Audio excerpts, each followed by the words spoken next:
my name is Han. Welcome back to my channel. I'm a senior product designer in Toronto, and today I am doing Q&A to celebrate 5,000 subscribers. I can't believe it. 5,000 subscribers. Let's just get into it. I shared on my Insta if anybody had questions to include here. So here are some of the questions from there. The first question is, how has career and the way that you view work changed over the pandemic? First of all, everything shifted to home, so I'm able to work from home now and not have to commute about an hour and a half each way. It also made me realize that I didn't have to be in an office to be at work. Design is open to remote. A lot of companies will do remote around the world now. So it's actually opened up a lot more opportunity for designers to be able to work from anywhere, and for many different companies that they didn't have access. And this is just a general life change, is things can change so much so quickly, and so YOLO. When I have the chance to travel safely again, I will. Right now, because I have a young child, I'm kind of waiting it out a little bit, especially because of all the changing requirements. I just don't feel comfortable just yet, but I cannot wait to get back out there and to just see the world. Next question. What inspired you to create a YouTube channel?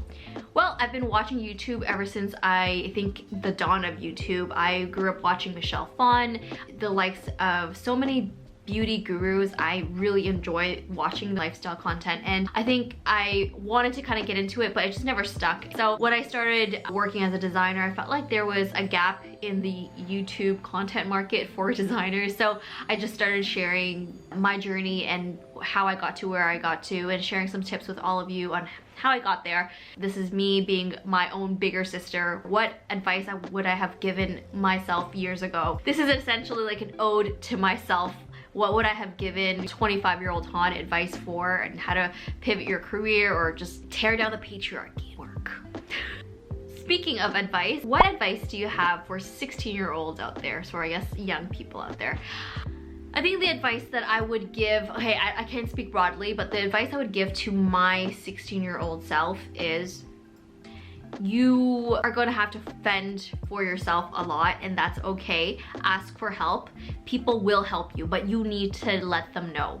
And this is actually something that I am still relearning, I think, in my 30s now, is ask people for help. People are so much more willing to help when you are able to voice that you do need it. So that's my advice, is never be too shy to ask for help and follow your dreams, whatever the hell that means. Okay. Next question.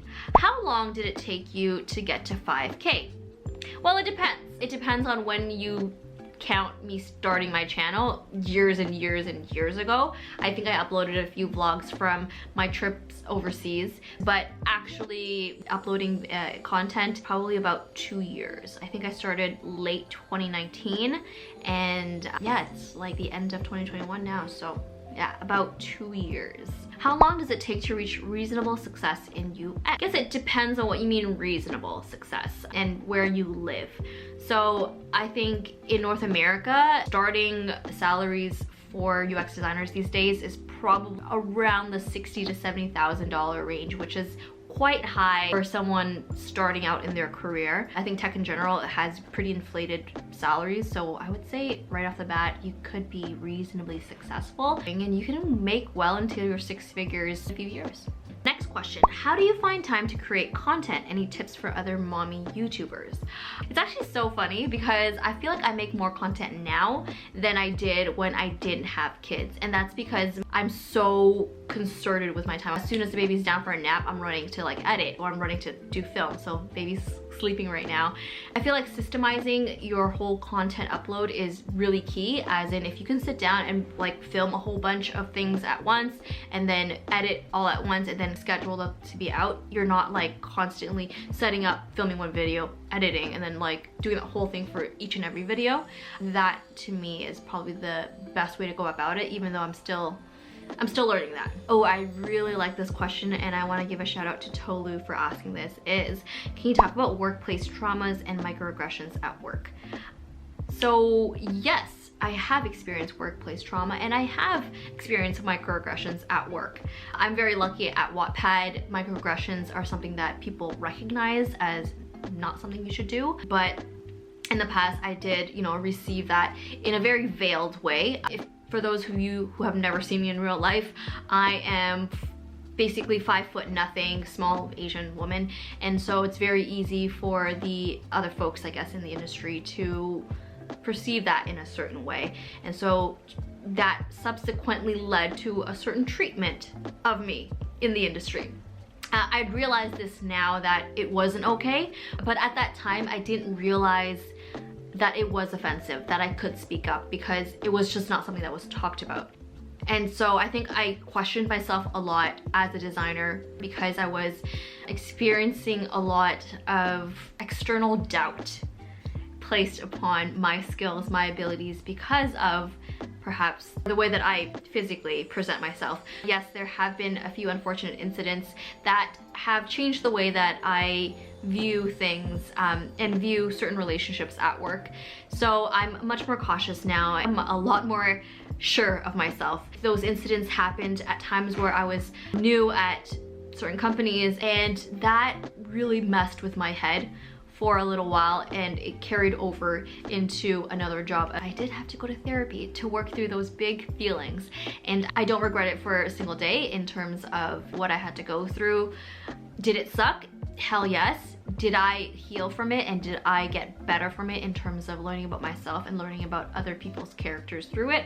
Yes. A lot of how people treat you is a reflection of how they see themselves or how they're feeling inside. I believe this through and through. Happy people don't do mean things. Hurt people hurt people. Super meta, right?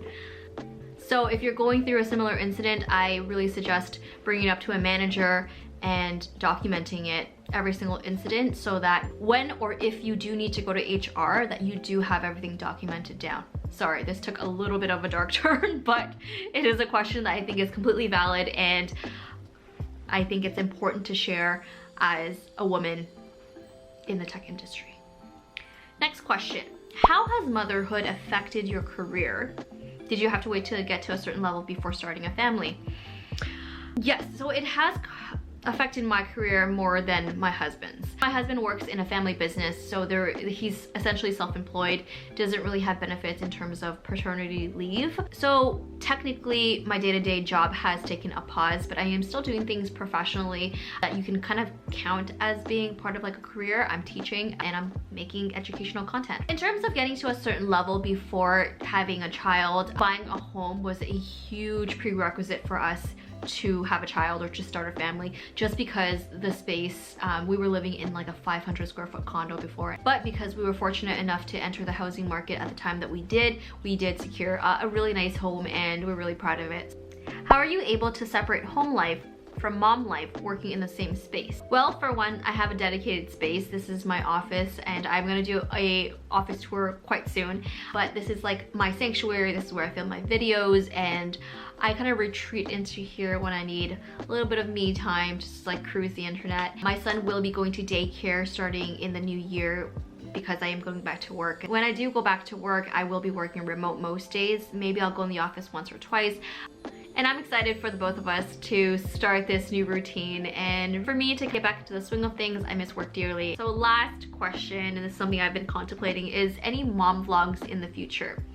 It depends. I think I'm still trying to figure out my channel content niche. I'm still trying to figure out my own identity, but also then my YouTube identity and what I want that to be. Do I do this for the folks who just want to learn about UX? Do I include my mom life into it? Do I include just my designer life? How do I merge the two? So leave me a comment down below if that's something that you're interested in. I know once I made a poll and people were like 80% no, don't want to see your like life stuff. I was like, ouch.